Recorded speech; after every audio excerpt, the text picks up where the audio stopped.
Rome দেশ থেকে একবার নয় দুইবার নয় বরং একটা নয় দুইটা নয় হিন্স দেশ থেকে বারবার মক্কা মদিনাতে চিঠি পাঠানো হলো। নবী মুস্তাফার পরে সিদ্দিক আকবর রাদিয়াল্লাহু তাআলা আনহু গদিতে বসলেন। উনার পরে হযরত আমিরুল মুমিনিন উমর ফারুক রাদিয়াল্লাহু তাআলা আনহু উনি গদিতে বসলেন। উনার দরবারে মসনদে বারংবার চিঠি পাঠানো হলো, ওগো আমিরুল মুমিনিন, আমাদের দেশে চুরি হচ্ছে, আমাদের দেশে চামারি হচ্ছে, লুটমার হচ্ছে, ডাকাতি হচ্ছে, ছিনতাই হচ্ছে, রাহাজানি হচ্ছে। আপনি এমন একজন যুবক দেখে কমান্ডার করে সাহাবীকে পাঠান, যাতে আমাদের দেশের অন্যায় অত্যাচার দূর হয়ে যায়। আমাদের দেশে অনেক অত্যাচার হচ্ছে। একবার দুইবার নয় অনেকবার চিঠি পাঠালেন। হযরত উমর ফারুক রাদিয়াল্লাহু তাআলা আনহু উনি করলেনটা কি, উনাকে সময় দিতে লাগলেন। বাবা শোনো, জেনে রাখো, উনি চিঠির উত্তর দিলেন, তোমরা এতবার যখন বলছো তোমাদের দেশে যখন কোনো ভালো নেতাই নেই, তাহলে আমি তোমাদেরকে একটা যোগ্য নেতা পাঠাবো। উনারা লিখেছিল কি যে যুবক দেখে, শক্তিশালী দেখে নেতা পাঠাবেন। হযরত উমর ফারুক বললেন, ঠিক আছে, আগামী শুক্রবারের দিন, জুম্মার দিন তোমরা অপেক্ষা করবে। সেদিন মদিনা থেকে আমি নেতা পাঠিয়ে দিব, তোমাদের গভর্নর হাউসে চলে যাবে। আমি একটু স্পিডে বলছি, অসুবিধা হচ্ছে নাকি আপনাদের?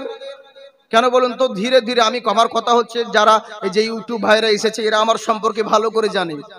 হ্যাঁ, কেন বলুন তো? আমি বেশি সময় নিই না, আমার কথা হচ্ছে আধা ঘন্টা বক্তব্য রাখি আর 1 ঘন্টা করি, কিন্তু ওটাই যেন নিট ওয়াজ হয়।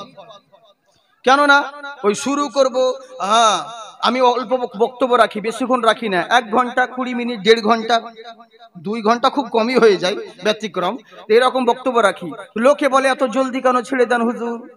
হ্যাঁ, অন্য অন্য বক্তা তো 3 ঘন্টা 4 ঘন্টা বক্তব্য রাখে, কিন্তু ওরা জানে না যে ওদের 4 ঘন্টা আর আমার 1 ঘন্টা মেপে দেখো ওদের থেকে বেশি অজ হবে।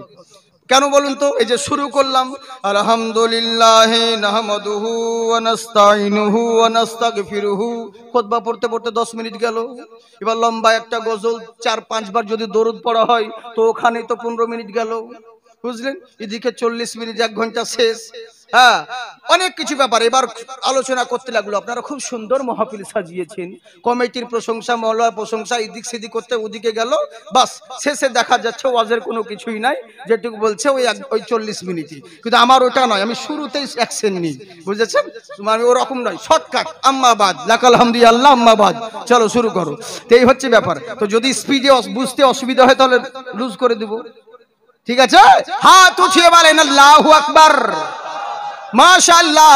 এবার করলো কি, বারংবার যখন চিঠি পাঠাতে হলো উমর ফারুকের দরবারে, উনি বললেন, আগামী জুম্মার দিনে তোমরা অপেক্ষা করবে, আমার নেতা তোমাদের কাছে পৌঁছে যাবে, তোমাদের নিকটে পৌঁছে যাবে।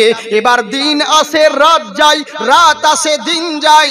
এবার করলো কি, সবাই যখন ওই তারিখের সময় হয়ে গেল, জুম্মার দিন যখন চলে এলো, গ্রামের বাইরে রাস্তায় সবাই দাঁড়িয়ে, মুখের কাছে দাঁড়িয়ে গেল। যেই রাস্তাটা গ্রামের দিকে যাচ্ছে, মানে যেই রাস্তাটা ধরুন গ্রামে ঢুকছে, প্রবেশ করছে, ওই মোড়ের মাথায় সবাই মিলে গ্রামের লোক দাঁড়িয়ে গেল। কিসের জন্যে? ওয়েলকাম জানানোর জন্যে, যে আজকে আমাদের মদিনা থেকে নেতা আসবে, তার স্বাগতম জানানোর জন্যে উনি করলেনটা কি, এবার দাঁড়িয়ে সমস্ত গ্রামের লোক ওই মহল্লার মোড়ের মাথায় দাঁড়িয়ে আছে, আমাদের নেতা আসবে, নেতা আসবে করে। যখন সময় হঠাৎ করে একজন বয়স্ক মানুষ লাঠি ধরে হাঁটতে হাঁটতে বলে, বাবা তোমরা এখানে এত ভিড় করছো কেন? কি হয়েছে? ওরা বলছে, তুমি জেনে কি করবে, তুমি কোথায় যাবে বলো? বলছে, আমি তোমাদের গভর্নর হাউসে যাব। একটা বাচ্চা ছেলেকে বলছে, বাবা রে তোমাদের গভর্নর হাউস কোথায়? বলে, ভেতরে আছে হুজুর। বলে, তাই নাকি? বললে, হ্যাঁ। বলে, চলো আমাকে দেখিয়ে দিবে। এবার বাচ্চা ছেলেকে সঙ্গে করে নিয়ে যখন গভর্নর হাউসে পৌঁছালো, এবার গভর্নর হাউসে পৌঁছানোর সঙ্গে সঙ্গে বলছে, ছেলেটা বলছে, হুজুর এই দেখুন এখানে আমাদের নেতা বসে, এটাই আমাদের গভর্নর হাউস। বলে, তাই নাকি? বললে, হ্যাঁ। বলে, আচ্ছা বলো তো বাবা, ওই তোমাদের রাস্তায় দেখলাম মোড়ের মাথায় অতগুলো লোক কেন রয়েছে? কি হয়েছে বাবা? বলে আপনি বলবেন না, আজকে আমাদের মদিনা শরীফ থেকে নেতা আসার কথা, উমারে ফারুক পাঠাবেন, আর এরই জন্য তার ওয়েলকাম জানানোর জন্য সম্মানার্থে সবাই দাঁড়িয়ে আছে। বলে তাই নাকি? বলে বাবা রে, তুমি ওদেরকে গিয়ে বলে দাও, তোমরা যেই নেতার জন্য অপেক্ষা করতে আছো ওই নেতা অলরেডি আগেই চলে এসেছে। সুবহানাল্লাহ বলে। চিন্তা করতে পেরেছেন? হ্যাঁ, আমি একটা আওয়াজ বিভিন্ন রকম বিভিন্ন কোয়ালিটিতে বলতে পারি, শুধু শুনুন। হ্যাঁ, কি বলছে দেখুন, ওই নেতা অনেক আগেই চলে এসেছে। আহারে, এরা অবাক হয়ে গেল। বাচ্চা ছেলে ওর কাছে গিয়ে বলছে, এই গ্রামের লোকেরা, বলে কি রে? বলে তোমরা যেই নেতার জন্য অপেক্ষা করছো ওই নেতা অনেক আগেই চলে এসেছে। গ্রামের লোক হয়রান হয়ে গেল, আমরা তো এখানে দাঁড়িয়ে আছি, কখন নেতা গেল রে? এখানেই তো দাঁড়িয়ে আছি, কখন নেতা চলে গেল? সত্যি তো, চোখের সামনে এখন দাঁড়িয়ে আছি, কখন নেতা গেল? নেতা গেলে বুঝতে পারবো না? আসলে আমাদের মতন তো নেতা নয় যে সামনে 10টা গাড়ি, পিছনে পুলিশের দড়ি, হাজার রকম বডিগার্ড। কেন বলুন তো? এদের ভয় আছে বলে এরা বডিগার্ড রাখে, চোর, বুঝলেন তো? কারণ অনেক রকম ব্যাপার রয়েছে, এদের ভয় আছে। ইনারা করলো কি, বডিগার্ড রয়েছে। কিন্তু ইসলামিক নেতা কেমন, চিন্তা করে দেখুন। আহারে, কোনো বডিগার্ড নেই, কোনো কিছু নেই। আজকাল আমাদের নেতারা তো ভাবে যে মরবই না। সত্যি, কোন এক বক্তা বলছিল যে আমাদের নেতারা ভাবছে যে আজকাল মরবই না। কেন? বডিগার্ড আছে তো চারি সাইডে, AK-47 নিয়ে, কিছু হলে ধাঁধা করে উড়িয়ে দিবে। কেউ যদি আক্রমণ করতে আসে, আল্লাহ বলছে বেশি বাড়াবাড়ি করিস না, তোকে জব্দ করার জন্য কোনো হাতিয়ার লাগবে না, কোনো কিছুরই প্রয়োজন নেই। 4 পিস কাঠ পিঁপড়ে, 20 পিঁপড়ে হয় না, লুঙ্গি তলে ভরে দেবো, বাস আপনি জব্দ হয়ে যাবেন। তাই বেশি বাড়াবাড়ি ভালো নয়। হ্যাঁ গো, যে মালিক হিরো করতে পারে সে জিরো করতে পারে। বাংলাদেশে 3 মাথার মোড়ে এক নেতা বাড়ি করেছে, বুঝেছেন, চেয়ারম্যান সাহেব তো বাড়ি করেছেন, তো সব সময় 3 তলায় উঠে থাকে, নিচে কোনো সময় নামবে না, আর বলে আমাকে কে নামাইবে, উপরে উঠে থাকে সব সময়। কিন্তু হঠাৎ করে কতদিন মস্তানি, বেশি দিন চলে না, বিদেশি কম্বল গায়ে দিয়ে ও 3 তলার উপরে ঘুমিয়ে আছে, 3 তলা দালানে, আর এদিকে ভূমিকম্প চলে এসেছে, একটু ঝাঁকুনি, যেমন ঝাঁকুনি দিয়েছে ও বেচারা ওই 3 তলা থেকে একদম সিঁড়ি থেকে নামতে নামতে বাড়ির বাইরে বেরিয়ে গেছে। সমস্ত লোক বলছে, ভাই নেতা তো কোনোদিন বেরোই না, সবসময় তো উপর থেকে কথা বলে, কোনো লোকজন এলে উপর থেকে কথা বলে, নিচে কোনোদিন নামে না ওই নেতা। হ্যাঁ, চেয়ারম্যান সাহেব তো কি ব্যাপার, বাইরে নিচে নেমে চলে এসেছে, কি করা যায় দেখি। হ্যাঁ, তো সব লোককে দেখছে আর মুখ ঢাকছে এমনি করে। এই চেয়ারম্যান চিন্তা করলো, কি ব্যাপার রে, আমাকে দেখে সবাই মুখ ঢাকছে কেন? তো নিচের দিকে তাকিয়ে দেখছে ও যে কম্বল গায়ে দিয়ে ঘুমিয়েছিল না, ও জানের বিগাড়ে কম্বলের সাথে পরনের লুঙ্গিটা থেকে গেছে, উলঙ্গ হয়ে নিচে নেমে গেছে। তো বেশি বাড়াবাড়ি করো না, আল্লাহ চাইলে তোমাকে ন্যাংটা করে দুনিয়াতে মানে বেইজ্জত করতে পারে, হ্যাঁ, নামাতে পারে, এই হচ্ছে ব্যাপার। কিন্তু তা তো নয়, আমাদের আল্লাহর উপর তো ভরসাই নাই বাবজি। জেনে রাখবেন, যেই মালিক হিরো করতে পারে না সে জিরো করতে পারে। চিন্তা করে দেখুন, যেমন বলছে সারাও, এ কেমন ইসলামিক নেতা রে, বুঝলাম না, চোখের সামনে দিয়ে কখন চলে গেল, আমরা সবাই দাঁড়িয়ে আছি, আমরা তো বুঝতে পারছি না কি ব্যাপার রে, আমরা এটাই বুঝতে পারলাম না। সমস্ত লোক হয় হয় করতে আছে, কখন নেতা গেল, নেতা দেখতে বা কেমন, আর কোন গাড়িতে গিয়েছে, আমরা তো কিছুই বুঝতে পারলাম না। সম্মানের জন্য পুরো গ্রামের লোক একত্রিত হয়েছে, এটা সবাই ভালোবাসার খাতিরে সম্মানের জন্য যায়। আপনারা হয়তো ইন্টারনেটে দেখতে পাবেন, যখন আমি বিদেশে লাহোর বলুন বা বিভিন্ন দেশে, বাংলাদেশ বলুন বা অন্যান্য দেশ যখন যাই বিভিন্ন জায়গায়, হ্যাঁ, তখন এয়ারপোর্টে নামার সঙ্গে সঙ্গে না হলে মনে হয় 50-60 খানা শুধু ট্যাক্সি আসে রিসিভ করতে। এগুলো ভালোবাসার জন্য, কারণ যে যেদিকের ব্যাপার বোঝে। তো আসল কথা তো সেটা নয়, কিন্তু এখানে একটা টুইস্ট আছে। একটা কথা বলি খুব দুঃখ সহিত, আমরা বিভিন্ন দেশ যাই, আমাদের কোনো প্রবলেম হয় না গো। যখন ইন্ডিয়ান শুনে সবাই সেলুট করে, পুলিশরা পর্যন্ত আমাদের ব্যাগ নিয়ে যায়। কিন্তু আমার দেশের ছেলে, আমি আমার দেশে যখন আসবো তখনই প্রবলেম। ওই রুমে যান, এত বড় জামা কেন পড়েছেন, ওই অফিসারের সঙ্গে কথা বলুন, কোথায় গিয়েছিলেন, নানান রকম কৈফিয়ত, বিভিন্ন হাই রে হাই, এলেগে খুব দুঃখ লাগে, বুঝেছি তো। যাকে বিভিন্ন দেশ যায় তো মানুষ সম্মানার্থে, আর এর জন্য কাউরি ফাটে কাউরি ফুটে, যেগুলো তো মন্ত্রীদেরও এরকম হয় না রে বাবা, এদের যা ব্যাপার। তো আসলে এই সম্মান আল্লাহ পাক দিয়েছেন, তো সম্মানের জন্য এরা সবাই মিলে দাঁড়িয়ে আছে। নেতা আসবে বলে চোখের সামনে নেতা চলে গেছে, এরা বুঝতে পারেনি। বাচ্চা ছেলেকে বলছে নেতা ওখানে আছে, বলে হ্যাঁ গভর্নর হাউসে আছে, বলে তাই নাকি, চল দেখি। এবার গিয়ে দেখছে যেই লোকটা জিজ্ঞাসা করেছিল বয়স্ক, লাঠি ধরে লো, তোমরা কিসের জন্য দাঁড়িয়ে আছো? ওটাই তো দেশের নেতা। উনাকে দেখে বলছে আসসালামু আলাইকুম। ওয়ালাইকুম আসসালাম। মান আনতা, আপনি কে? বলে শোনো, আমি হলাম তোমাদের আমির, আমি তোমাদের নেতা। আমাকে মদিনা থেকে উমারে ফারুক পাঠিয়েছে। তোমরা চিঠি লিখেছিলে, তার পরিবর্তে সঙ্গে সঙ্গে যারা নেতা চিঠি লিখিয়েছিল গ্রামের মোড়ল মাতব্বররা, এরা মাথা নিচু করে দিয়েছে। মাথা নিচু করে দিয়েছে কেন বলুন তো? যে বারবার বলেছিলাম যুবক দেখে শক্তিশালী নেতা পাঠাবেন। আমাদের দেশের অনেক রকম যা যা হয় সমস্ত কথা খুলে বলেছিলাম, আমাদের দেশের পরিস্থিতি সবকিছু বলেছিলাম।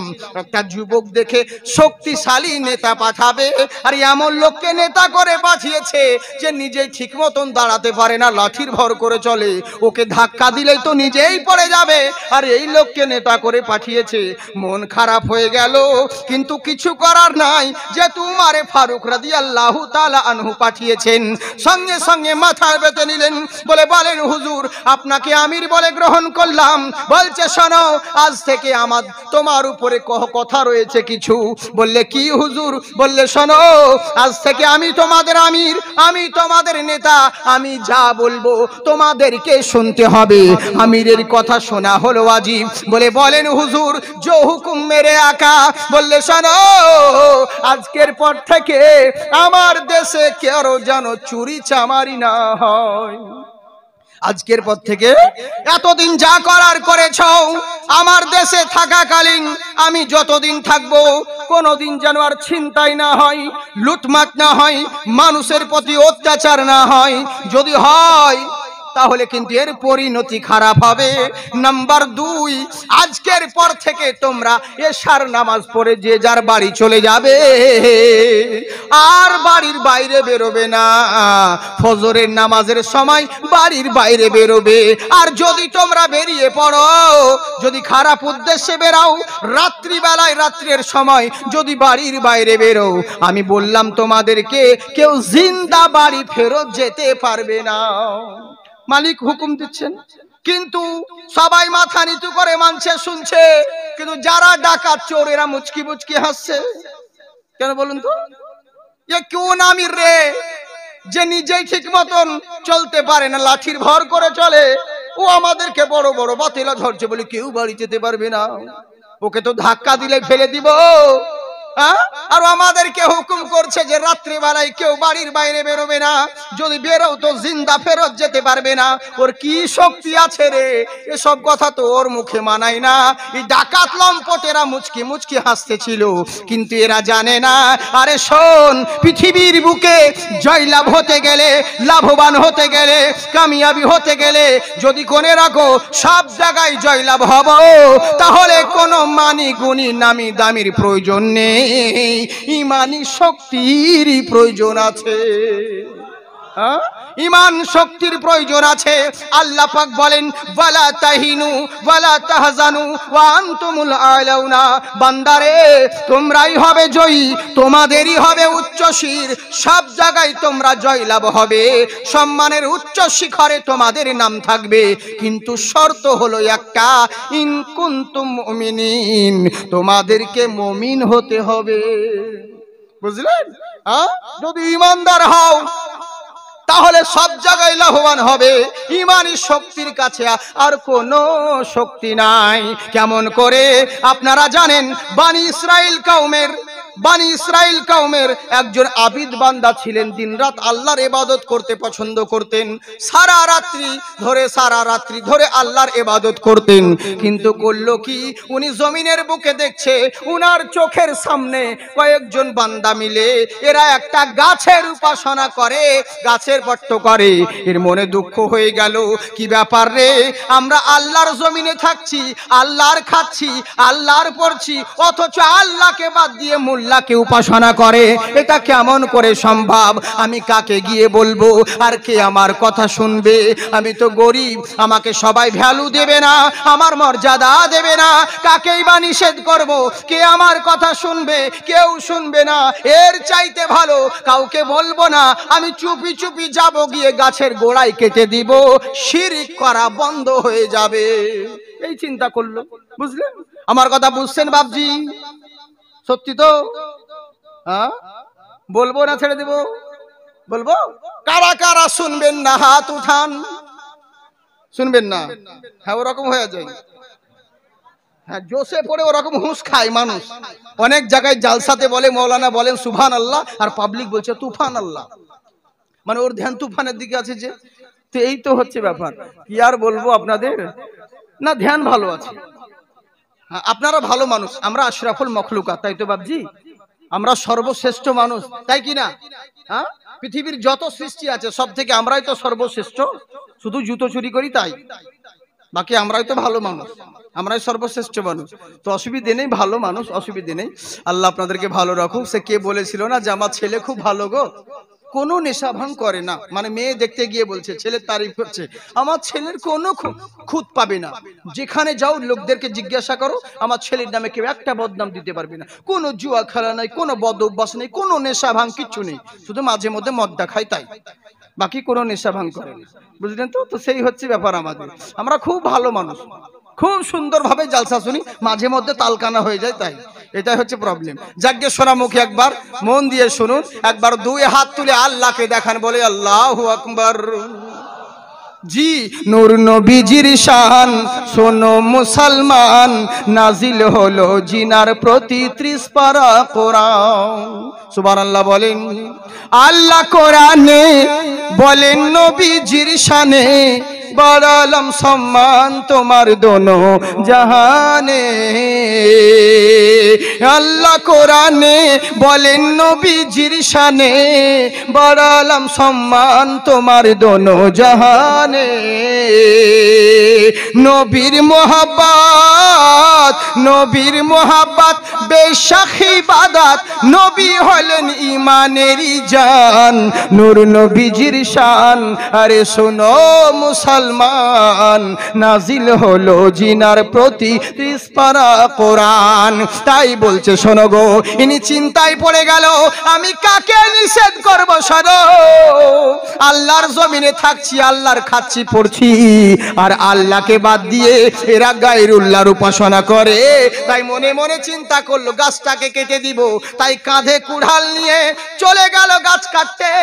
এবার গাছ কাটতে যেমন যাওয়া, সামনে শয়তান দাঁড়িয়ে গেছে মানুষের ভেষ ধরে, মানুষের রূপ ধারণ করে। মন দিয়ে শুনুন, যতটুকু বলবো লাখ টাকার চাইতে দামি কথা। কারণ আপনারা রাত জেগে কষ্ট করে জালসা শুনছেন, বক্তা যদি কিছু দিতে নাই পারে আর আপনারা যদি কিছু নিতে নাই পারেন, তো ওরকম রাত জেগে জালসা শোনার থেকে বাড়িতে ঘুমিয়ে থাকা অনেক ভালো।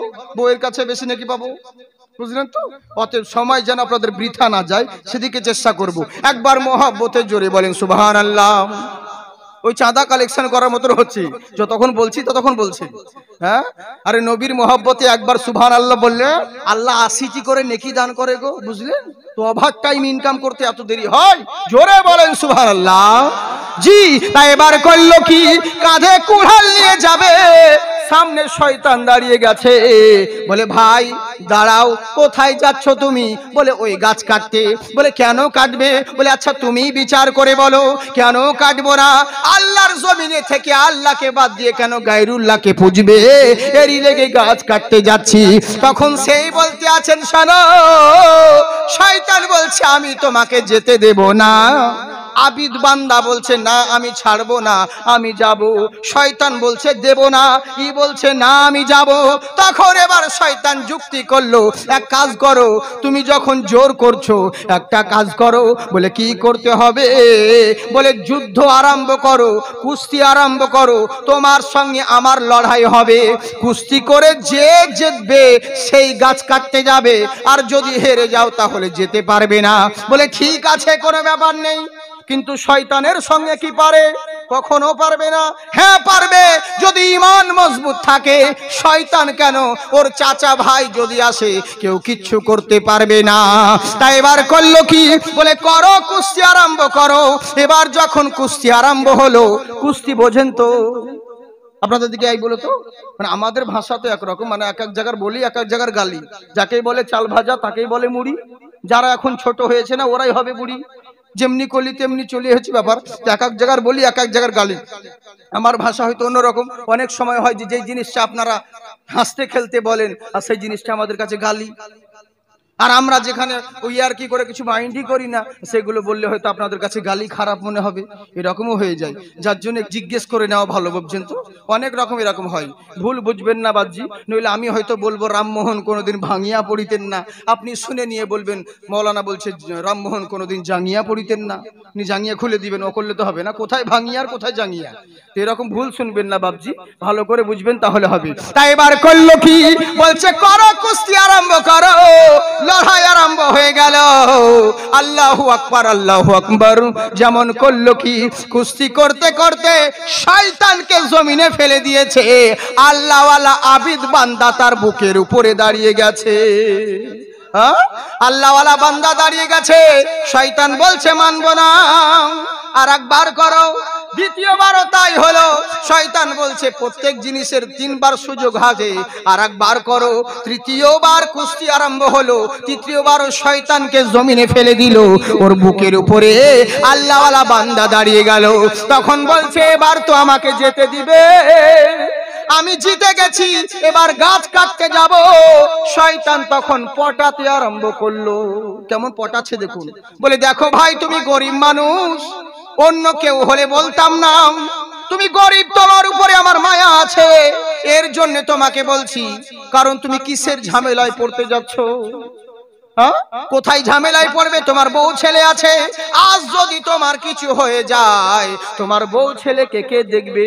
আমাকে যদি কেউ জিজ্ঞাসা করে আচ্ছা গাছটা কাটলো কে, আমি তো মুসলমান, আমি তো মিথ্যে কথা বলতে পারবো না, আমি তো তোমার নাম বলে দিব, কারণ মিথ্যে কথা কোনোদিন বলিনি ভাই।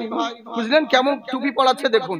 হ্যাঁ, আমি বলে দিব তোমার নাম, ওরা তোমাকে মেরে দিবে, তোমার বউ ছেলেকে কে দেখবে? তার মানে বাদ দাও, এক কাজ করো, বাড়ি চলে যাও। বলে না, যাব না। বলে তুমি কি কাজ করো? বলে আমি জঙ্গলে কাঠ কাটি। বলে তাই নাকি? বলে আর ইবাদত করো কখন? বলে রাত্রি বেলায়। শয়তান বলছে আজ থেকে তোমাকে কাঠ কাটতে হবে না। বলে তাহলে খাবো কি, সংসার চালাবো কিসে? শয়তান বলছে শোনো, আজ থেকে কাজ করতে হবে না, আল্লাহ আমাকে বহু ধন সম্পদ দিয়েছে, আমি প্রত্যেক দিন 2টো করে দিরহাম তোমার বাড়িতে পৌঁছিয়ে দিব। একটা দিরহামে তোমার সংসার চলবে, আর একটা দিরহাম জমে যাবে, তুমি আরামে আসে থাকবে। আগে রাত্রে ইবাদত করতে, এখন এবার দিনে রাত্রি মিলে আল্লাহর ইবাদত করবে। বুঝলেন? শয়তান পটাচ্ছে, এই দেখছে ভালোই হলো রে, কাজ করতে হবে না, দিনে রাত্রে এবার আল্লাহর ইবাদত করব। কিন্তু জানে না বে ইবাদত হলো আমল, আর তুই যেই কাজটা করতে যাচ্ছিল ওটা ঈমান আকীদা, ঈমান আগে আমল পরে। কিন্তু ই বুঝলো না, শয়তানের কথাই মেনে নিল।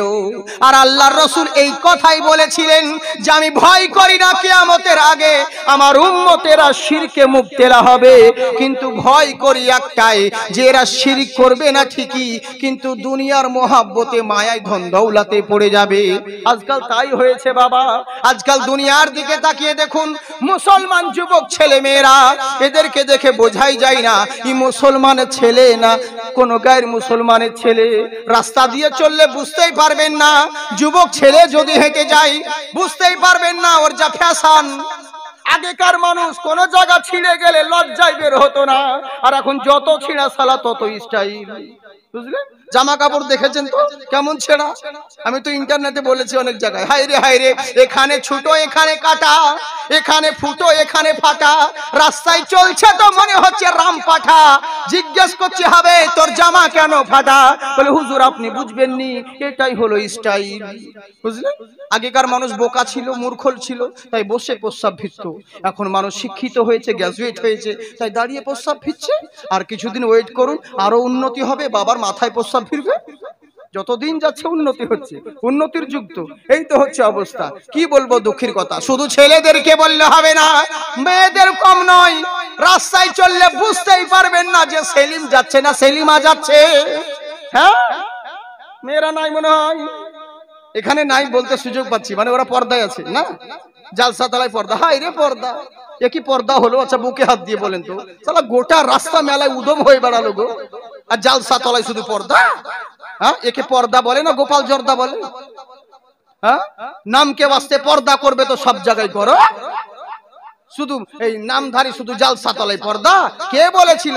রাস্তার ধারে গোসল করছে, রাস্তার ধারে গোসল করছে, মেয়েকে দাঁড় করিয়ে দিয়েছে, বলে মা দেখ তো কেউ এলে বলবি। কে দেখতো? গলার শব্দ পাচ্ছে, বলে মা। সেরা কুতুব চাচা, বলে কুতুব আসুক গো, ওই পাড়া বাড়ি, তোদের চাচা হচ্ছে, আসুক গো। আর একবার দেখতো মা কে আসছে, বলে মা সেরাজুল, বলে সেরাজুল ওই লোকমানের বাপ, তোদের দাদা হচ্ছে, আসুক গো, অসুবিধে নেই। আর একবার দেখতো মা কে আসছে, বলে মা মৌলানা সাহেব। তাড়াতাড়ি কাপড়টাকে এমনি করে নিয়ে ঢাকছে, কেন আমরা তোর ভাসুর হই?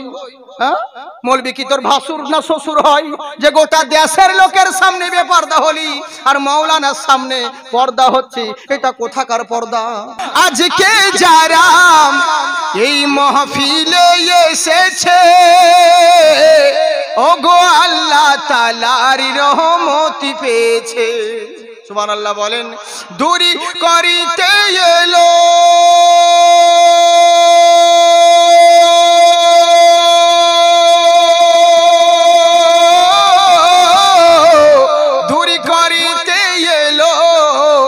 তিন দুঃখীর জ্বালা, এলো মক্কাই মোদের নবী কমলিওয়ালা।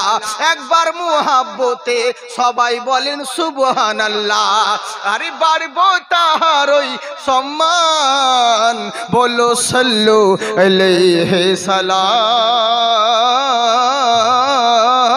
বলো সাল্লু আলাইহি সালাম। বাতাসের টানে টানে কোকিলের গানে গানে ভাসে শুধু নবীর নাম, বলো সাল্লু আলাইহি সালাম, বলো সাল্লু আলাইহি সালাম। জেনে রাখো, তোমার আমার মধ্যে বোঝার ভুল রয়েছে। আমার নবী মুসলমানের জন্য নয়, পৃথিবীর যত সৃষ্টি রয়েছে সকল সৃষ্টির জন্য রহমত হয়ে এসেছে। হে বৎসরা, ওম গুরু নশ্বরী পরভষ্টমী নমস্তুতে। পৃথিবীর বুকে জেনে রাখো, যাই দিকেই যাও না কেন, আর যার কাছেই ছুটে বেড়াও না কেন, জেনে রাখো কামিয়াবি, সাফল্য, লাভবান কোন মোল্লাকে ফলো করে নয়। এক মহামানব রয়েছে, ওই মহামানবকে যদি ফলো করতে পারো তাহলে সব জায়গায় লাভবান হবে। উনি কে সেই মহামানব? তোমরা কি জানবে? বলে হ্যাঁ, কে সেই মহামানব? বলে ওই মহামানব আর অন্য কেউ নয়, ওঙ্কারা। উনি সবার চাইতে আলাদা, সবার চাইতে ভিন্ন, উনি সবার চাইতে বিশিষ্ট। উনি হলেন আর অন্য কেউ নয়, ওম বিষ্ণু যশস্যমগ্রেহে। উনি হচ্ছেন ওই মহান স্রষ্টার দাস, মহান স্রষ্টার প্রেরিত দূত। উনি কে? ওম মা মাহে, যিনি চির প্রশংসিত নবী মুহাম্মদুর রাসূলুল্লাহ সাল্লাল্লাহু তাআলা আলাইহি ওয়াসাল্লাম। জোরে বলেন সুবহানাল্লাহ। মা মাহে, সংস্কৃতে আমার নবীর নাম কে বলা হয় শর্টকাটে মা মাহে। উনি হচ্ছেন চির প্রশংসিত ওই বিশ্ব নবী। জেনে রাখো, ভগবান শ্রীরামচন্দ্র বলো, শ্রীকৃষ্ণ বলো, শ্রী লক্ষণ বলো, শ্রী চৈতন্য বলো না কেন, ইনারা প্রত্যেকেই মহান দেবতা, মহামানব, মহান ঋষি। কিন্তু আমরা সৃষ্টিকর্তা মানি না, মহান দেবতা হয়ে শ্রদ্ধা করি। কোন ধর্ম কাউকে শিক্ষা দেয়নি যে মানুষ মানুষের সঙ্গে বিভেদ সৃষ্টি করো। প্রত্যেকটা ধর্মের সারমর্ম একটাই, যে শান্তির বাণী প্রকাশ করা, শান্তির বাণী প্রত্যেকটা মানুষকে প্রচার করেছে।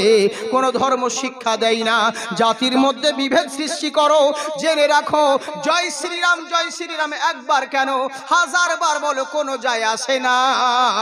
কিন্তু ভগবান শ্রীরামচন্দ্রর আদর্শকে ফলো করো।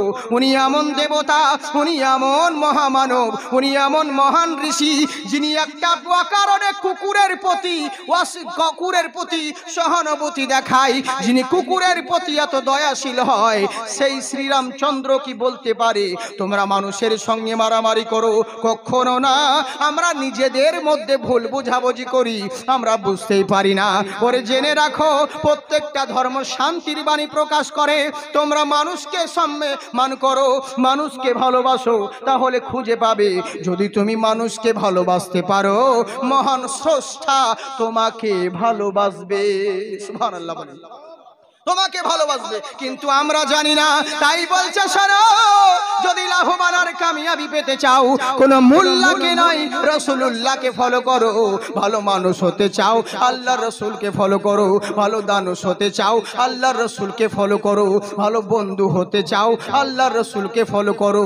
ভালো পিতা হতে চাও আল্লাহর রাসূলকে ফলো করো। ভালো নেতা হতে চাও আল্লাহর রাসূলকে ফলো করো। ভালো দাতা হতে চাও আল্লাহর রাসূলকে ফলো করো। সমাজের মাথা হতে চাও আল্লাহর রাসূলকে ফলো করো। বিধাতা হতে চাও আল্লাহর রাসূলকে ফলো করো।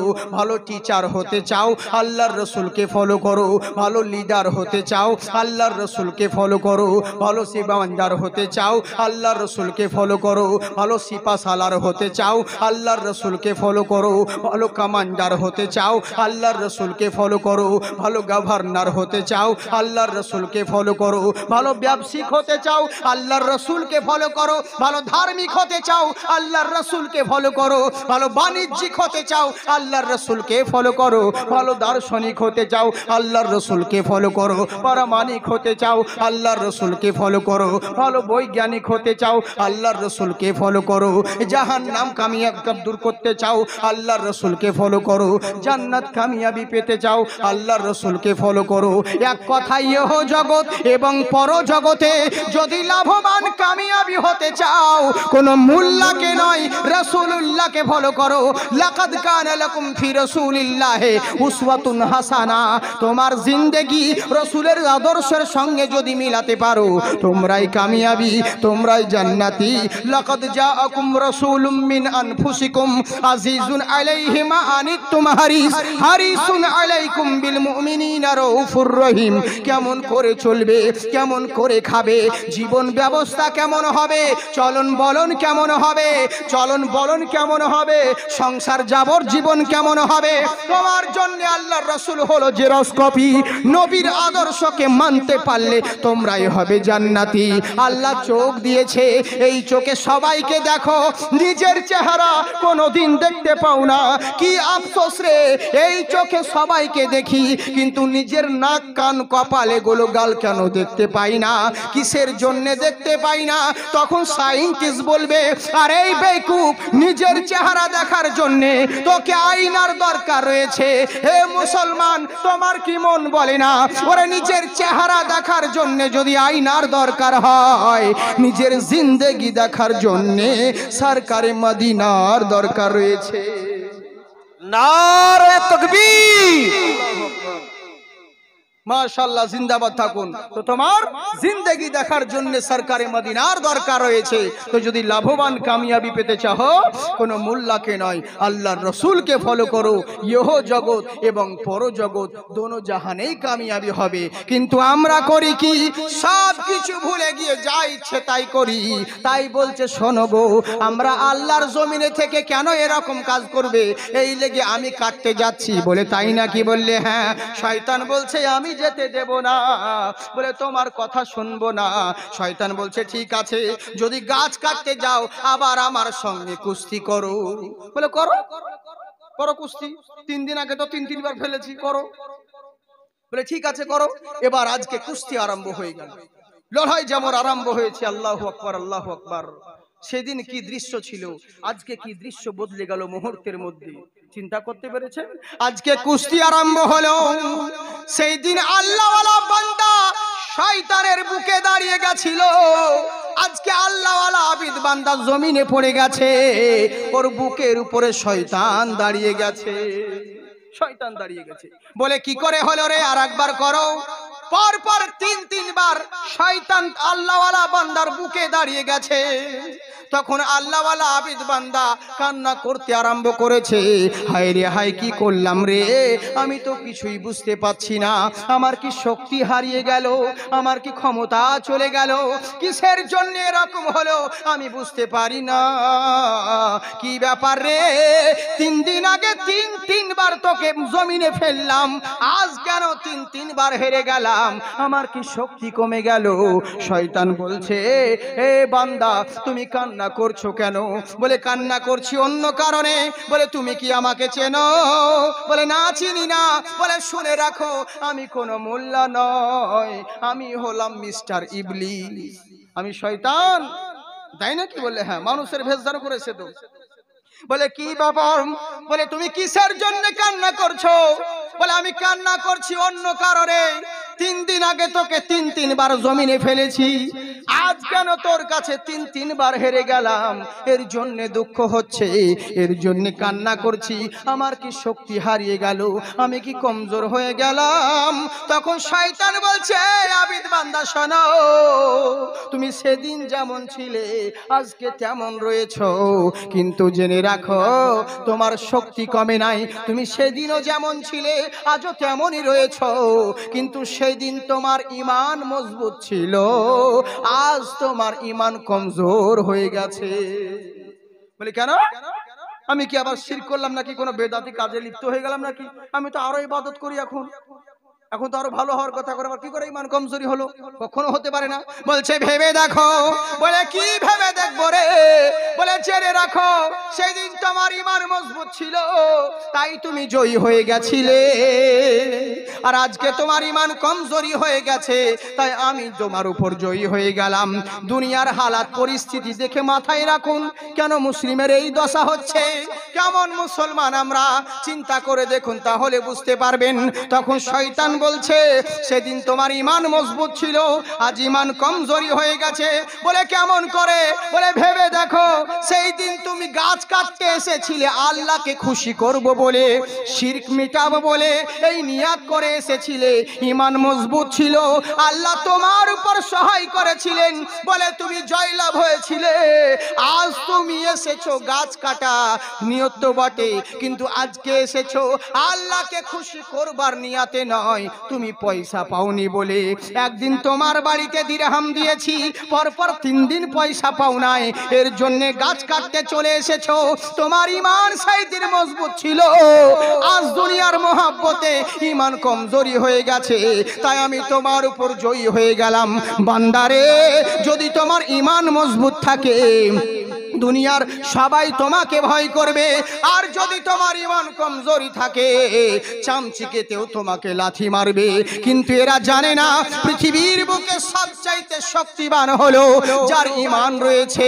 তাই এবার করলো কি, ওই রাত দরবারে গভর্নর হাউসে উনি বয়স্ক সাহাবী বলছে, শোনো, আজকের পর থেকে রাত্রে বেলায় বাড়ির বাইরে কেউ বেরোবে না, যদি বেরো কেউ জিন্দা বাড়ি ফেরত যেতে পারবে না। উনার কথা শুনে ডাকাতেরা বলছে, কি ব্যাপার রে, এ তো বয়স্ক মানুষ, নিজেই চলতে পারে না, আর আমাদেরকে হুকুম জারি করছে। এ তো জানে না ও দেখতে বয়স রয়েছে, কিন্তু ঈমান মজবুত রয়েছে। বুঝতে পেরেছেন তো? এইটাই মেন লাইন ছিল, তাই তো? ঠিক লাইনে এসেছি। আগে বলবো না ছেড়ে দিব? বলবো না, সবাই মিলে জিজ্ঞাসা করে বলতে হবে তো, আমি নিজের ইচ্ছাই বলবো না। আপনারা যদি বলেন তাহলে, যারা বলছেন 2 হাত তুলে বলেন আল্লাহু আকবার। মাশাআল্লাহ, জিন্দাবাদ। আপনারা ভালো থাকুন সোনামুখী বাপজি আমার। হ্যাঁ, আমি আপনাদেরকে বেশিক্ষণ বিরক্ত করব না, কারণ বুঝতেই পাচ্ছেন আমি হুজুরকে বলছিলাম আপনাদের আলহাজ তরিকুল সাহেবকে, উনি আমাকে গত বছর দাওয়াত দিয়েছে, কিন্তু আমার যা লস হয়েছে আমি বুঝতেই পারছি। কেন বলুন তো? এত যে দূর আমার তো জানা ছিল না, নতুন মানুষ, নতুন এলাকা, তা তো বুঝতে পারি না, সব চিচিং ফাঁক, বুঝলেন তো? কোথায় রাস্তা মানে বুঝতে পারছেন? হাইরে হাইরে হারে, 753 কিলোমিটার রাস্তা আপে, মানে আপ ডাউন, বুঝতে পারছেন? 1400-1500 কিলোমিটার। তাহলে এবার ভেবে দেখুন, বুঝতে পারছেন? তাহলে এবার কি প্রবলেম হচ্ছে? হ্যাঁ, খুবই সমস্যা। যাই হোক, কিন্তু এসেছি যখন, আর আমার ছিল, কিন্তু যখন আমি এসেছি, যখন দাওয়াত যখন নিয়েছি, যখন যাই হোক না করে যাব, সেটা বিবেক তাদের। আর আমার শরীরও খারাপ, বুঝতে পারছেন বাবজি, আমার আওয়াজ মানে একটু গন্ডগোল করছে। কারণটাও হচ্ছে কয়দিন থেকে টাইফয়েড জ্বর, কিন্তু প্রোগ্রাম নিয়েছি, ডক্টর বলেছে রেস্ট নিতে, কিন্তু রেস্ট নিব কি করে? এদেরকে যদি বলি আমার শরীর খারাপ, হুজুর কাউকে দিয়ে চালিয়ে দেন, তো লোকে মানবে? লোকে তো অন্য ভাববে যে মাল তো আসছিল না, নিশ্চয়ই কোনো কারণ আছে, অন্য কোথাও পয়সা বেশি পেয়েছে চলে গেছে। এরকম অনেকজন করে, তো দোষ করে বেহুদ্দা, মার খাই গোষ্ঠী সুদ্ধা, বুঝলেন তো? একজনের লেগে সবারই প্রবলেম, এই তো হচ্ছে ব্যাপার। তো যাকে, কিন্তু আমি নাই, হুজুরের মান সম্মান আছে একটা, যারা দাওয়াত করে তাদের একটা মান সম্মানের ব্যাপার রয়েছে।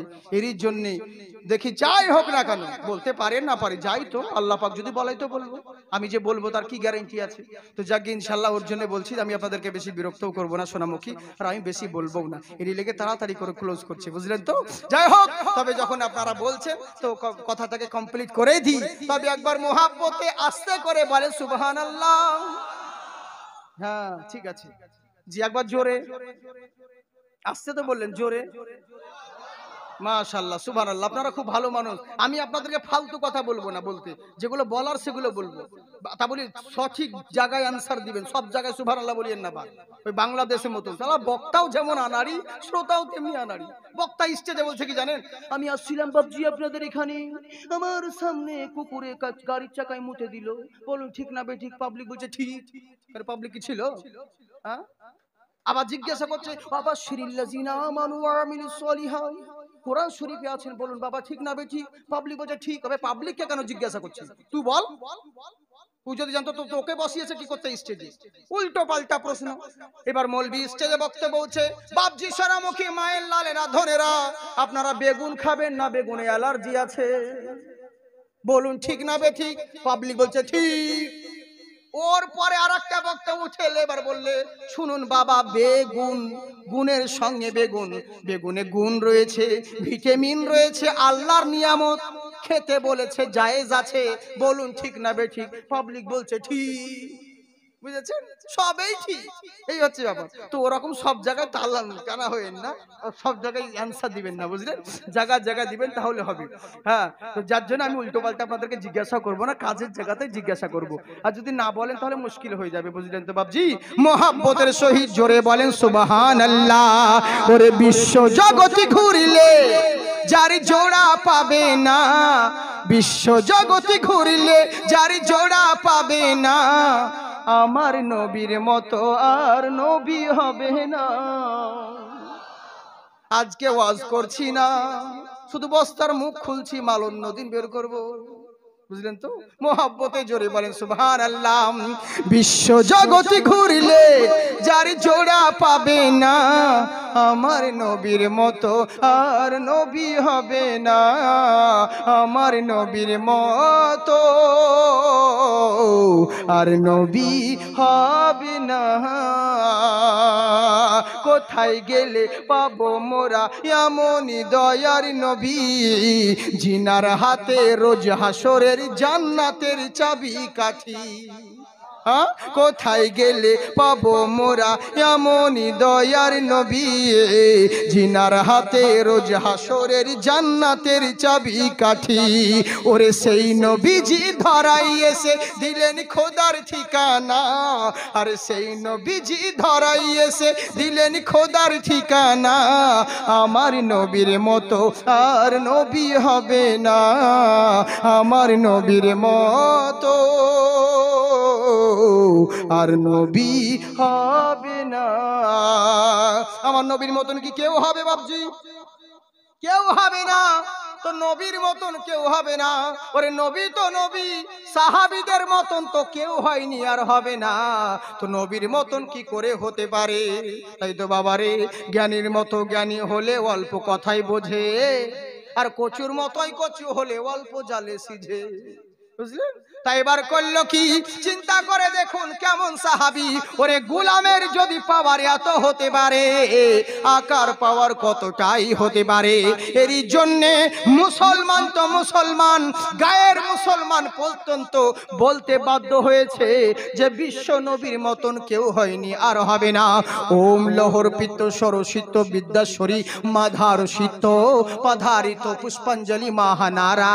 হে বৎসরা, ওই যে এমন মহামানব গো, উনাকে সাধারণ ভেবে নিও না, উনার জন্য জমিন আসমান লৌহ কালাম চতুর্ভুজ ভূমণ্ডলম, যার জন্য পৃথিবী ভূমণ্ডল তৈরি হয়েছে, উনি সেই মহানাবম, উনি সেই মহামানব। তোমরা হে বৎসরা যদি মনে করো সব জায়গায় লাভবান হব, উনার চরণে সান্নিধ্য লাভ করো, জেনে রাখবে দুনিয়ার মানুষ তোমার চরণে প্রণাম করবে। মোহব্বতে জোরে বলেন সুবহানাল্লাহ। ওরে গায়ের মুসলিম পর্যন্ত আমার নবীর তারিফ করে, আমরা মুসলমান হয়ে নবীকেই চিনলাম না। বুঝলেন? জানোয়ার পর্যন্ত নবীকে চিনল, কিন্তু আমরা মুসলমান চিনলাম না। মুসলমান এরা বেঁচে আছে, এরা সব করছে, কিন্তু আফসোস হলো একটাই, আল্লাহ যদি রহমত না হতো তাহলে কি আমরা বেঁচে থাকতাম? আর রহমত যদি মরে যায় তা আমরা কি বেঁচে থাকবো? কখনো নয়।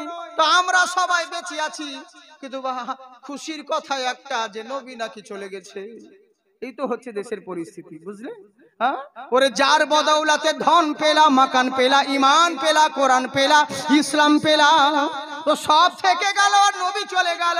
এটা কেমন করে হয়? জেনে রাখো, নবী আমার সেদিনও জিন্দা ছিলেন, আজও জিন্দা আছেন, কিয়ামত অবধি আমার নবী জিন্দা থাকবেন। কোরআন বলছেন ওয়ারাফানা লাকা যিকরাক, হে নবী আপনার সম্মানকে উঁচু করে দিলাম, বুলন্দ করে দিলাম। দুনিয়ার মোল্লারা যদি আপনার প্রশংসাকে কমাতে চায় কোনোদিন পারবে না।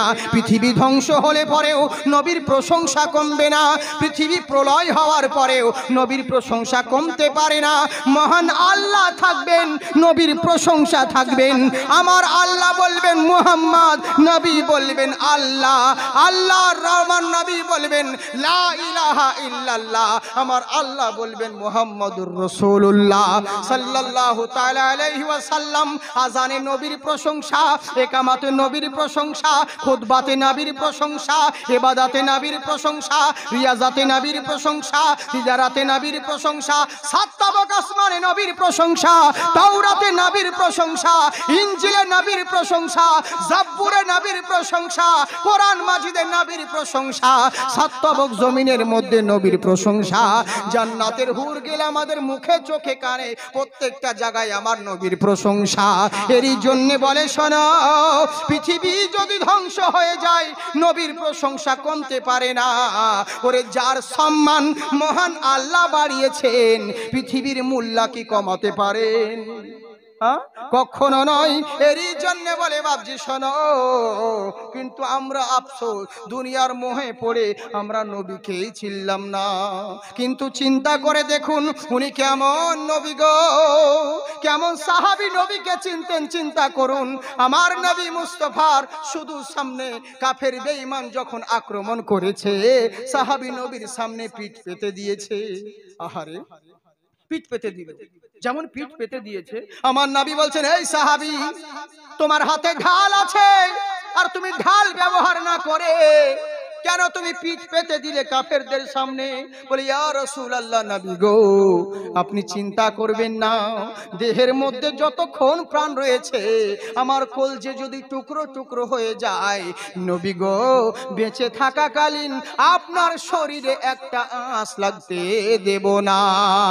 ও যখন থাকি দূরে দিশে হারা, এই হৃদয়ে লাগে বেদনা, নবী তোমায় কত ভালোবাসি সেটা আমি ছাড়া কেউ জানে না।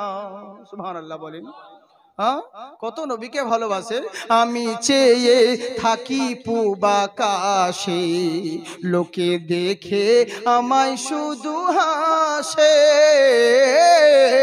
আমি চেয়ে থাকি পূবাকাশে, লোকে দেখে আমায় শুধু হাসে। আমি কোথায় যাব খুঁজে পাবো, আমি হারিয়েছি আপন ঠিকানা। নবী তোমায়, ও নবী তোমায়, নবী তোমায় কত ভালোবাসি সেটা আমি ছাড়া কেউ জানে না। নবী গো নিজের কলজে টুকরা টুকরা যদি হয়ে যায়, আমি বেঁচে থাকাকালীন আপনার গায়ে একটা আঁশ লাগতে দেব না। তখন এবার করলোটা কি? আমার নবী মুস্তাফা সাল্লাল্লাহু তাআলা আলাইহি ওয়াসাল্লাম এখনো সময় দাঁড়িয়ে আছেন। চারিদিক থেকে কাফের বেঈমানেরা দাঁড়িয়ে হামলা করতে লাগলো। পরস্পর একটা নয়, দুইটা নয়, অনেকগুলো 70-75 খানা তীর ওই সাহাবীর পিঠে নিযুক্ত করেছে, চালনের মতন ঝাঁঝরা হয়ে গেছে, ফুটো হয়ে গেছে, চাকনার মতন ফুটো হয়ে গেছে। এবার যখন জমিনে পড়ে গেল, আমার নবী বলছেন, ও আমার সাহাবী বলো কি ব্যাপার, তোমার হাতে ঢাল রয়েছে, নিজের ঢালটা ব্যবহার করতে পারতে, কাফেরদের তীর রুখতে পারতে, এর জন্য তো ঢাল দেওয়া হয়েছে, তো তুমি ঢাল ব্যবহার না করে ঢালের পরিবর্তে নিজের পিঠ কেন ব্যবহার করলে? আল্লাহু আকবার, আল্লাহু আকবার। আমার সাহাবী বলে, ইয়া রাসূলুল্লাহ, নবী গো, সাদ্দাক্তা, আপনি ঠিকই বলেছেন হুজুর, কিন্তু জেনে রাখুন আমার হাতে ঢাল রয়েছে, আমি চাইলে পরে কাফেরদের তীরগুলোকে আমি আমার ঢাল দিয়ে রুখতে পারতাম, কিন্তু হুজুর চিন্তা করুন, আমি যদি কাফেরদের তীর তো রুখতাম আমার ঢাল দিয়ে, তাহলে তো আমাকে কাফেরদের সম্মুখীন হতে হতো, এইভাবে পিছন দিক দিয়ে তো ঢাল রাখা যায় না। ঢাল দিয়ে রুখতে গেলে সামনে এইভাবে ঢালটাকে ব্যবহার করতে হয়, আর যেদিক থেকে তীর আসে এমনি করে রুখতে হয়, পিছন দিক দিয়ে রুখা যায় না, সামনেই রুখতে হয়, কিংবা আমাকে কাফেরদের সম্মুখীন হতে হতো। আমার নবী বলেন, তাহলে কি আছে, সম্মুখীন হতে হলে কি আছে? তখন আমার সাহাবী বলছে, ইয়া রাসূলুল্লাহ, নবী গো, আমি কাফেরদের সামনে থাকবো, আর আমার পিছনে আপনি শাহেদ আলাম, আপনার জন্য সবকিছু পেলাম, আপনার জন্য মা বাবা পেলাম, আপনার জন্য দিন পেলাম, আপনার জন্য ইসলাম পেলাম, আপনার জন্য কোরআন পেলাম, আপনার জন্য মহান আল্লাহর ঠিকানা পেলাম। হুজুর আপনি থাকবেন আমার পিছনে, আর আমি আপনাকে পিছন করে কাফেরদের সম্মুখীন দাঁড়াবো। তাই আমি চিন্তা করলাম ঢাল ব্যবহার করব না, কাফেরদের তীরগুলো লাগবে লাগুক, আমার পিঠে লাগুক, আমি মরে যাব তবু শিকার, আজ মরলেও মরতে হবে, কালকে মরলেও মরতে হবে। কুল ইন্নাল মাউতাল্লাযী তাফিরুনা মিনহু ফাইন্নাহু মুলাকীকুম, যেখানেই যাও না কেন, যেই দিকেই যাও না কেন, মালাকুল মাউত তোমার সঙ্গে নির্ধারিত সময় গ্রাস করবে, আমাকে যখন মরতেই হবে হুজুর। তাই আমি চিন্তা করলাম আজকে মরে যেতে হয় মরে যাব, বেঁচে থাকাকালীন নবীর বেয়াদবি হতে দেব না। নারে তাকবীর। আল্লাহু আকবার। চিন্তা করতে পেরেছেন? আহারে, যিনারা নবীর জান দিয়ে দিয়েছেন, নবীর বেয়াদবি হতে দেয়নি, আর আমরা এমন মুসলমান সব বুঝে নিলাম, সবারই সহ্য করি, কিন্তু নবীর সম্মুখে কেউ বেয়াদবি করলে আমরা চুপ করে বসে থাকি। আমরা নবীকে চিনলাম না, যেই জাতি যতক্ষণ পর্যন্ত নবীকে ভালোবাসতে না পারবে কখনো ইমানদার হতে পারবে না। কিন্তু কেমন ইমানদার? সাহাবী আমার বলছে, শোনো, আজকের পর থেকে কেউ রাত্রে বেলায় বাড়ির বাইরে বেরোবে না, তোমরা যে যার ঘর চলে যাও, এশার নামাজ পড়ে বাড়িতে প্রবেশ করে যাবে। এবার সবাই চলে গেল, একটা বাচ্চা থেকে গিয়েছে, বলে বাবা তুমি বাড়ি যাবে না? বলে হুজুর যাব না। বলে কেন যাবে না? বীজ দেখছো তুমি, সবাই ঘর চলে গেল, তুমি এখানে দাঁড়িয়ে দাঁড়িয়ে কি করছো? বাচ্চা ছেলে বলছে, ওগো হুজুর, আমি নবীকে দেখি নাই, আমার জন্ম হয় নাই, আমি নবীকে যেই চক্ষুতেই দেখতে পাই নাই, কিন্তু আপনি নবীকে দেখেছেন, নবীর চক্ষু মুবারক আপনার চেহারায় পড়েছে, তাই আমি আপনাকে বারবার দেখতে আছি, আমার নবী দেখার আশা পূর্ণ হচ্ছে। আপনাকে দেখছি হুজুর, নবীকে তো দেখতে পাই না, তাই হুজুর আপনাকে দেখতে আছি। বলে তাই নাকি? বললে হ্যাঁ। বলে যাও, ঘর চলে যাও। বলে ঠিক আছে হুজুর, আপনি যখন বলছেন আমি যাব। বেয়াদব ছেলে নয় বাবারে, আমাদের মতন ছেলে নয়, উনি যেমন তেমন ছেলে নয়। আমাদের ছেলেরা তো এরা নিজের বাবা মাকে গুরুত্ব দেয় না। সত্যি কথা বলছি না বাবজি, নিজের বাবা মাকে পরোয়া করে না, বিয়ে করে নিয়ে আসছে, আর বিয়ের পরে তখন বাস, যেমন বৌমাকে নিয়ে এলো, বাবা মা কোন দিকে চলে গেল। প্রথম বিয়ে করে যখন নিয়ে এলো তখন বৌমা, কিছুদিন যখন হয়ে গেল তখন আর বৌমা নয়, হয়ে গেছে বোমা, আর কিছু বলা যায় না। ও মেয়ে বলছে, আমি যখন বাবা মা ছেড়ে এসেছি, ভিটে মাটি ছেড়ে এসেছি, দুদিন ওয়েট করো, তোমাকেও ছাড়াবো, তোমার বাবা মা সব ছাড়াবো। আর আমাদের ছেলেরাও সেরকম, মেয়েদের প্রলোভনে পড়ে সব হারিয়ে দিচ্ছে। কোথায় বাবা মা, সব কিছুকে আমরা ভুলে গেলাম বাবজি সোনামুখী। কিন্তু এটা জেনে রাখবেন, আমাকে বলেছিল অনেক জায়গায় বলে যে একটু বাবা মার সম্পর্কে ওয়াজ করবেন, কিন্তু আমি ও সম্পর্কে ওয়াজ করি না। অনেক বক্তারা ওয়াজ শুনেছেন আপনারা যে কোনো ছেলে যদি বাবা মার অবাধ্য হয় তাহলে ওই সমস্ত ছেলের কাছে আল্লাহর কাছে জবাব দিতে হবে। কিন্তু আমি এই কথা বলবো না, এটা তো সত্য, বারহাক সত্য কথা, কিন্তু আমি অন্যদিকে বলবো, একতরফা ওয়াজ করে বলি, কিন্তু এটাও তেমনি বারহাক সত্য, কোনো বাবা মা যদি সন্তানের অধিকার নষ্ট করে ওরকম বাবা মাকেও আল্লাহর দরবারে জবাব দিতে হবে। এখন পর্দা হচ্ছে, অনেক জালসাতে ওয়াজ করে করে এখন আমাদের পর্দা হচ্ছে, কিন্তু আফসোস হলো একটা, যার পর্দার দরকার ছিল তাকে পর্দা করে না। হ্যাঁ গো, আচ্ছা বলুন তো বাবজি, 60 বছরকার বুড়ি নানি আর পাশে 16-17 বছরকার জোয়ান নাতনি, পর্দার কার জরুরি বেশি, নানির না নাতনির? নাতনির দরকার বেশি। আর ও বুড়ি যদি আমাকে 1000 বার আই লাভ ইউ বলে আমার কিচ্ছু যায় আসে না, আর ওকে আমার বলতেও মন চাইবে না, তাই তো? পর্দার ওর নাতনি, কিন্তু নাতনিকে উদাম করে নিয়ে যাচ্ছে, আর এই বুড়ি বোরখা পরে ইন্ডিকেটর শুধু বের করে ন্যানো গাড়ির মতন পিটপিট পিটপিট করে হাঁটছে। হ্যাঁ, চিন্তা করে দেখুন, যেই জিনিস খাবার সেইগুলো উদম, রসগোল্লা তেল বলুন, এগুলো সব উদম হয়ে আছে, আর যেটা খাবার নয় আলকাতরা টিন, এমন পর্দা যে ছেনি হাতুড়ি দিয়ে ঠুকতে হয়। এই তো হচ্ছে ভাই, যেখানে পর্দার প্রয়োজন ছিল সেখানে পর্দা করে না, আর যেখানে পর্দার দরকার নাই সেই জায়গায় করছে। আর এই মেয়েরা বেফালতু, মেয়েরা যে বেপর্দা হয়ে ঘুরে বেড়াচ্ছে, এর মূল দায়ী কোনো মৌলবি নয়। মাওলানার ওয়াজ করে আপনার বউয়ের পর্দা কোনোদিন হবে না, এর জন্য দায়ী হলো প্রত্যেকটা গার্জেন। আল্লাহর কাছে জবাব দিতে হবে। তুমি কেমন মুসলমান হে, কিসের মুসলমান তুমি কি জানো না? আল্লাহ রাসূল বলেন আদ-দাইয়ুসু লা ইয়াদখুলুল জান্নাহ, যাদের অধীনে নারীরা রয়েছে, সে বাবা হোক আর বড় ভাই হোক আর গার্জেন হোক আর স্বামী হোক, জেনে রাখো নিজের নারীদেরকে যদি কন্ট্রোল না করো, ওরে জান্নাত তো দূরের কথা, তুমি মৌলানা হও আর হাজী সাহেব হও আর মুফতি মুহাদ্দিস হও না কেন, জান্নাত তো দূরের কথা, জান্নাতের খুশবু পর্যন্ত পাবে না। বুঝলেন তো? এই তো হচ্ছে ব্যাপার। কিন্তু কাকে বলবো দুঃখের কথা? আমরা তো তা নয়, শুধু মৌলানাকে ছেড়ে দিলাম, মৌলানা সাহেব এখন যত পারবে ওয়াজ করবে, কিন্তু আমরা করব না।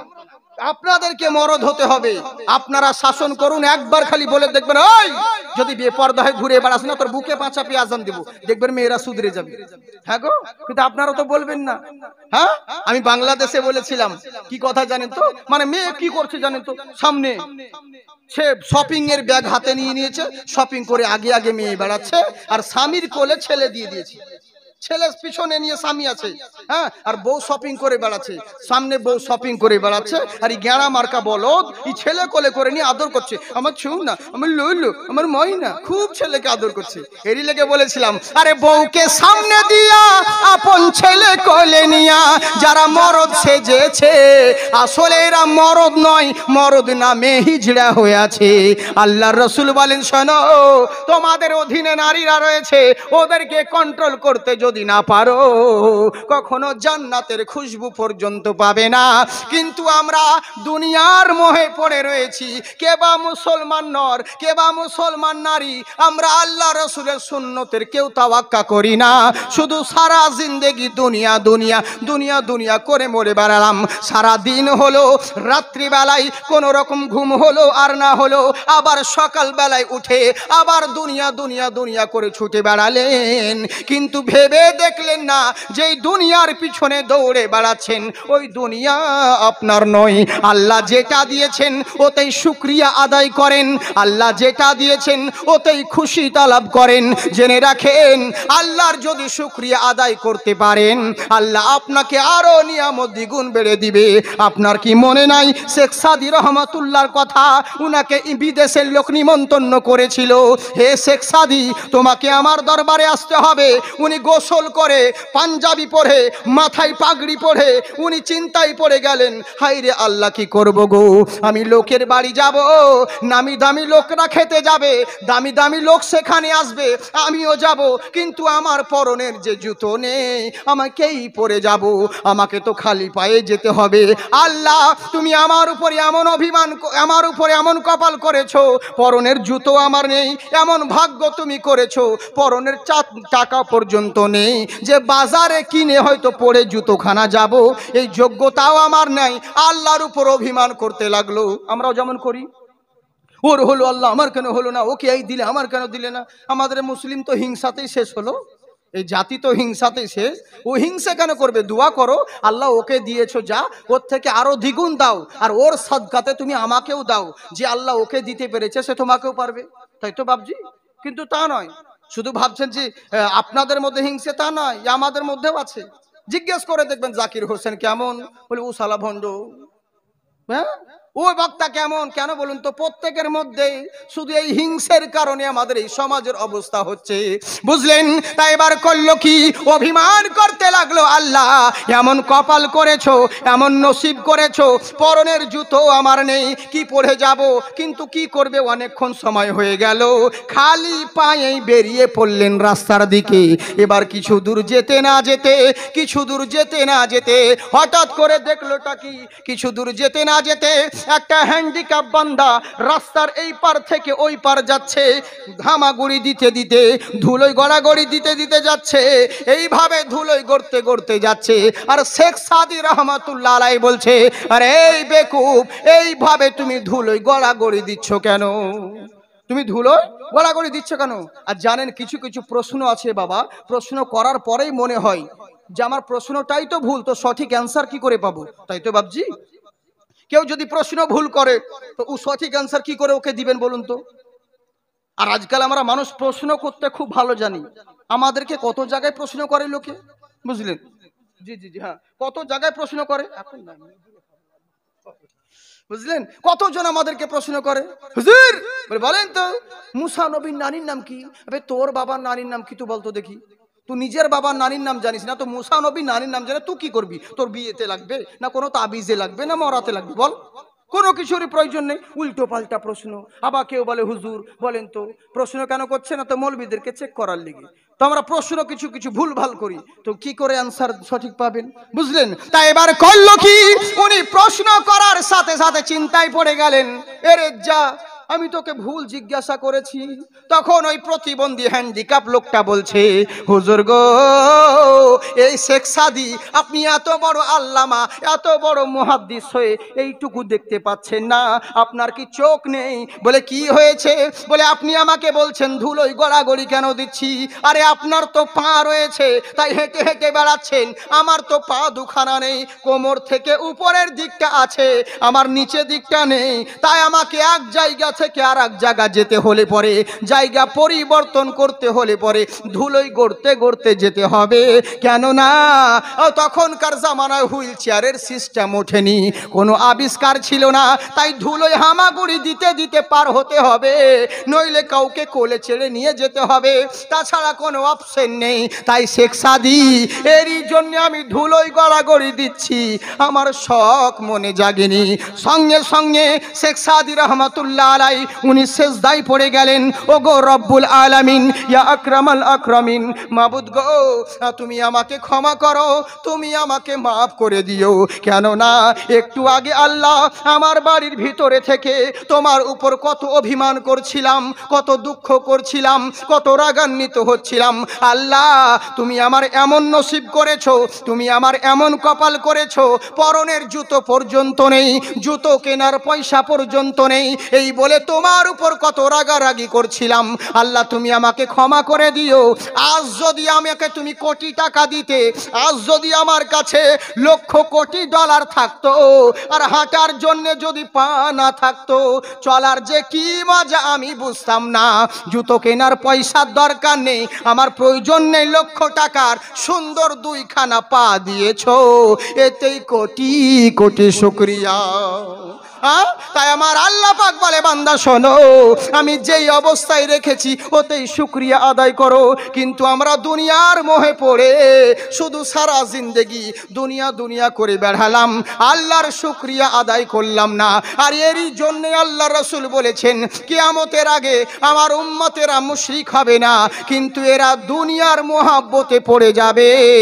তাই হলো ওই আল্লাহর আবিদ বান্দা শয়তানের কথা শুনে বলছে, ঠিক আছে, যখন আর কাজ করতে হবে না, দুটো করে দিরহাম বাড়িতে ফেরত পেয়ে যাব, তাহলে আর গাছ কাটতে যাব না। এখান থেকে বলছিলাম, আগে বলবো না ছেড়ে দেব? বলবো? আচ্ছা বেশ, ঠিক আছে, তাহলে বলি একবার মোহব্বতের সহিত দরুদ নজরানা পড়ুন। আল্লাহ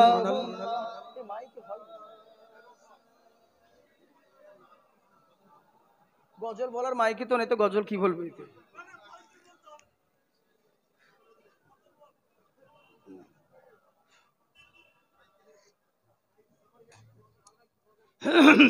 সাল্লাল্লাহু তাআলা আলাইহি ওয়াসাল্লাম। যাই হোক, আমাকে অনুরোধ করছিলেন হুজুর একটা গজল বলতে, তো বলি। হ্যাঁ হ্যাঁ ঠিক আছে, আপনারা ভালো মানুষ, খুব ভালো। একবার অ্যাডভান্সে পয়সা তো দিবেন না, কমসে কম সুবহানাল্লাহ দিন, জোরে বলেন সুবহানাল্লাহ।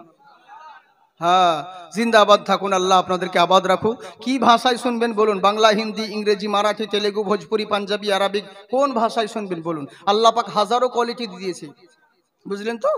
অসুবিধে নেই। বাংলা, মাশাআল্লাহ, ঠিক আছে, বেশ বলবো আপনাদেরকে বলবো, অসুবিধে নেই। আমাকে বক্তব্য স্টার্ট করতে দিন।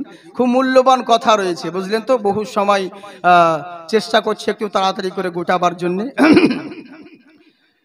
আর যাকে কি বলবো আপনাকে, হ্যাঁ, তো এরই জন্যেই তো যাকে আপনারা তো বুঝতেই পারছেন যে কেন কি প্রবলেম হচ্ছে না হচ্ছে, বারবার আর বলার কোনো প্রয়োজনও নেই। তবু আপনারা বলছেন, তো এরই জন্য আপনাদেরকে বলে দিই কি মায়া মিনার কোলে দেখো নূরের বাতি জ্বলে, ও গো নূরের বাতি জ্বলে, মায়া মিনার কোলে দেখো নূরের বাতি জ্বলে, সুবহানাল্লাহ বলে। মায়া মিনারি কোলে দেখো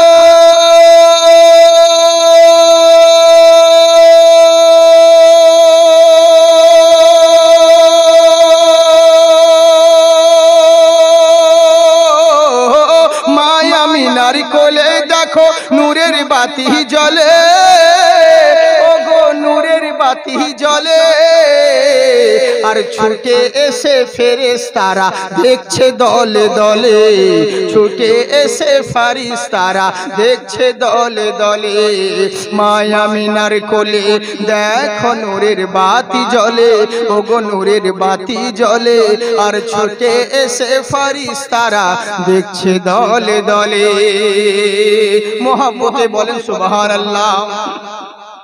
অবাক হয়ে মা হালিমা দেখেন নবীর দিকে, ও গো দেখেন নবীর দিকে, আরে অবাক হয়ে মা হালিমা দেখেন নবীর দিকে, অবাক হয়ে মা হালিমা